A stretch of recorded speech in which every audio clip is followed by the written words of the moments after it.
Bonjour, Thierry Xbraya du site comprendreleselèves.fr. Voici aujourd'hui le premier tuto d'une série dont l'objectif va être de vous accompagner dans la conduite de réunions de concertation. Concertation, je rappelle, c'est un dispositif qui permet de se questionner collectivement, donc en équipe, sur les besoins d'un élève. Aujourd'hui, dans cette vidéo, l'objectif n'est pas vraiment de faire un tuto, mais plutôt de répondre à des questions qui me sont régulièrement posées sur l'utilisation de concertation. La première question, c'est combien de temps dure une concertation? Combien de temps il faut lui donner?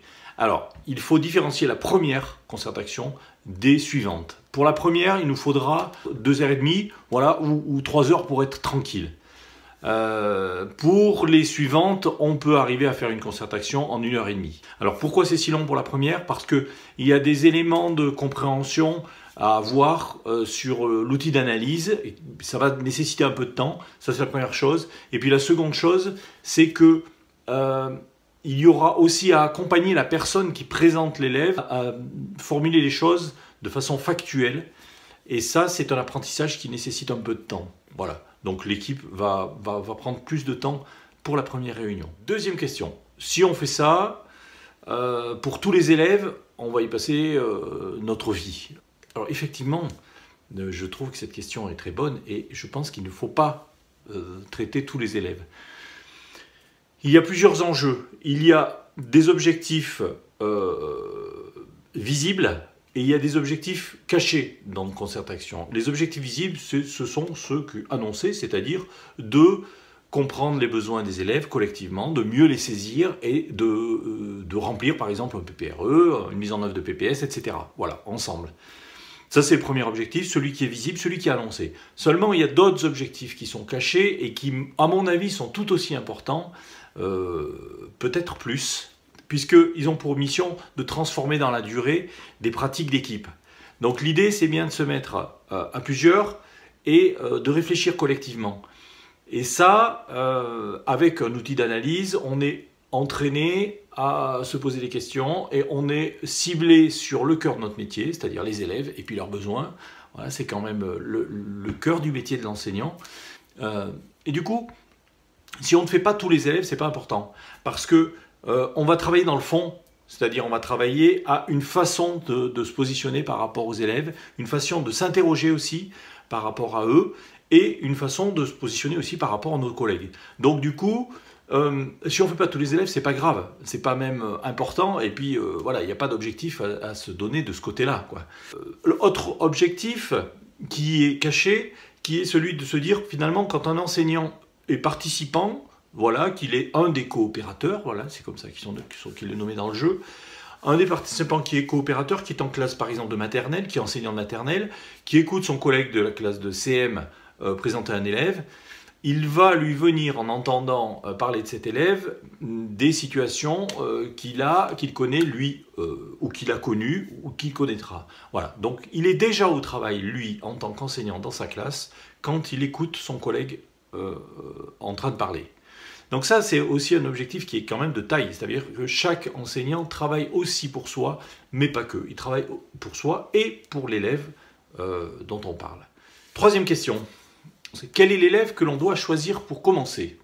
Alors souvent, on aborde cette question en se disant, il faut que je trouve l'élève le plus en difficulté, ou alors il faut que je trouve l'élève qui a un fonctionnement le plus étonnant, voilà, ce qui est une bonne approche.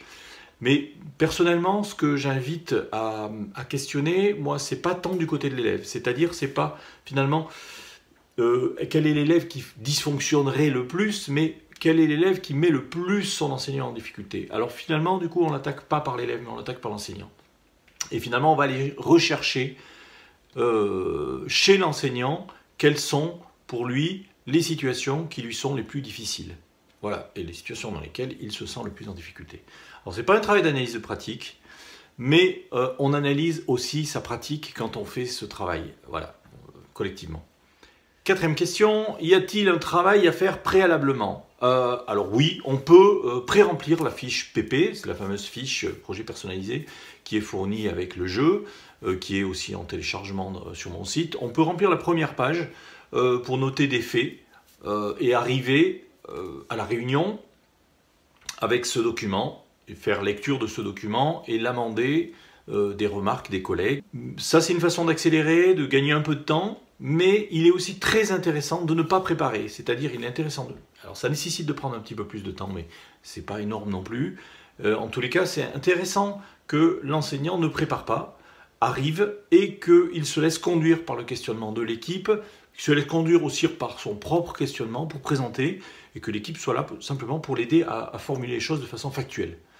Donc, on peut préparer, et on peut ne pas préparer, et les deux sont intéressants, ils n'ont pas tout à fait le même objectif. On va arriver au même résultat au final, hein, bien sûr.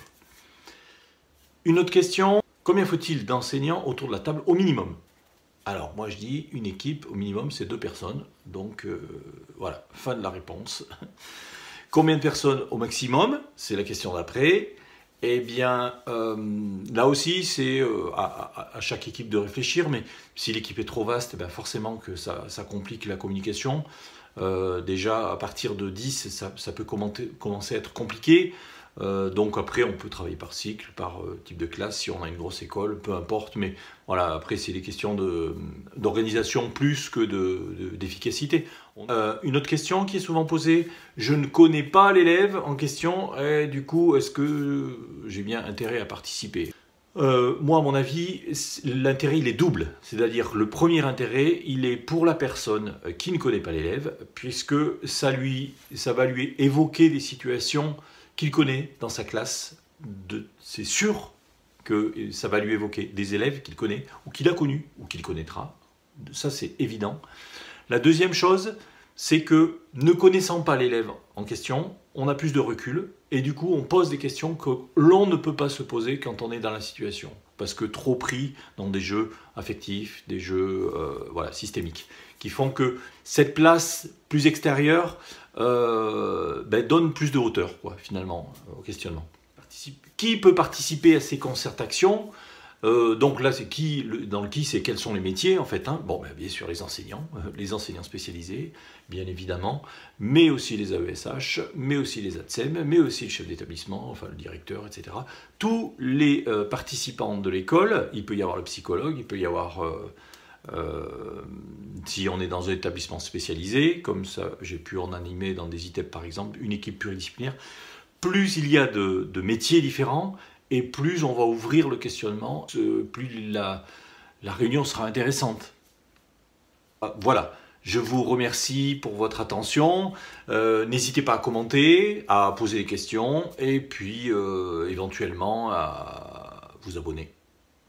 Merci beaucoup.